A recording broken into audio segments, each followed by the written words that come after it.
a décidé de faire peau neuve. Nouvelle carte, nouveau chef, nouveau décor et toujours l'une des plus belles collections de vins au monde. Sarah Bernuchon, Soigny Thiebaud. À la 30 et 31. Parfait. Et en salle bio, vous m'avez dressé comment? On est parti sur une mise en place. 2 semaines pour tout réorganiser. Mettre en place une nouvelle carte et un nouveau service, c'est ici une course contre la montre. En fait, c'est d'essayer de jouer un peu en quinconce, tu vois. Clac, clac, et une peluche. Et le moindre détail compte.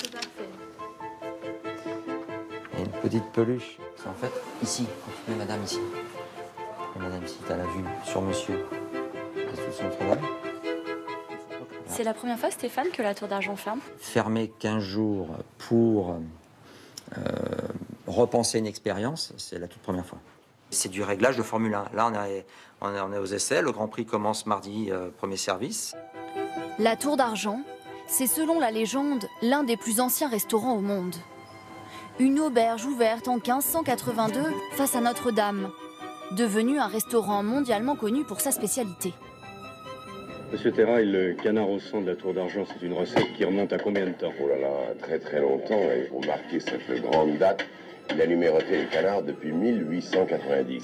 Grâce à cette technique, on apprend ainsi qu'en 1921, l'empereur du Japon Hirohito a dégusté le canard 53 211. Pour la jeune reine Elisabeth, ce fut le numéro 185 397. L'acteur John Travolta a lui eu l'honneur du 601 millième canard. Alors en cuisine, au moment d'élaborer une nouvelle carte, il était incontournable. Ça, c'est le numéro combien? 1 150 On s'y perd à la longue. Ah, on perd les numéros, je pense, oui. C'est pourquoi ça? 12 heures par jour. D'accord, la purée de carottes. Ouais. Le nouveau chef Philippe Labbé teste encore et encore de nouvelles recettes. Remettre dans la cerise une fois qu'elle sera reconstituée. Du canard, oui, mais aux cerises. La marmelade, on les mettra de côté, on peut les passer comme ça. Voilà. Hein? Et pour les à côté, L'arôme. Vous sentez l'arôme? Vous sentez? La tourte, là. il faut avoir du nez.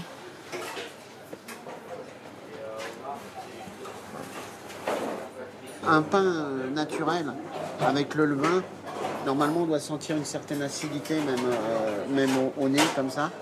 Et donc c'est ce qu'on regarde. On regarde l'épaisseur de la mie, on va goûter le pain, on va sélectionner. C'est au tour du canard aux cerises revisité d'être jugé, en petit comité. Pour atteindre la perfection, ça ne marche pas du premier coup. Ouais, la qualité est exceptionnelle. Par jour, on goûte une vingtaine de plats, trentaine de plats. Donc vous avez pris quelques kilos? Je me porte mieux qu'avant, en tout cas. Physiquement, j'ai pris un peu d'un bon poids, oui. Un défi de taille. Ces dernières années, la Tour d'Argent avait perdu de son éclat, rétrogradée à 1 étoile Michelin. L'enjeu, c'est quand même aussi de gagner quelques étoiles. C'est possible, oui. Et pour trouver cette harmonie tant désirée, il faut aussi se rendre dans les sous-sols du restaurant,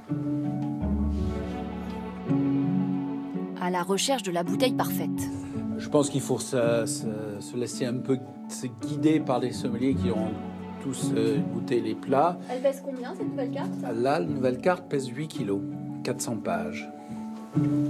Avec 350 000 bouteilles à la valeur inestimable, impossible de les goûter. Pour accompagner le canard aux cerises, il lui faut composer. Les vins sont en mémoire. C'est comme les couleurs pour un artiste. On a une palette de vins, on peut les imaginer. Une griotte chambertin, ça me paraît une bonne idée. Une adresse mythique qui reste réservée aux plus fortunés. Pour les autres, le restaurant va exposer une partie de son patrimoine avant de le vendre aux enchères. 3000 pièces, des fourchettes du XVIe siècle au plateau d'argent. Une petite part de rêve à déguster avec les yeux. Une image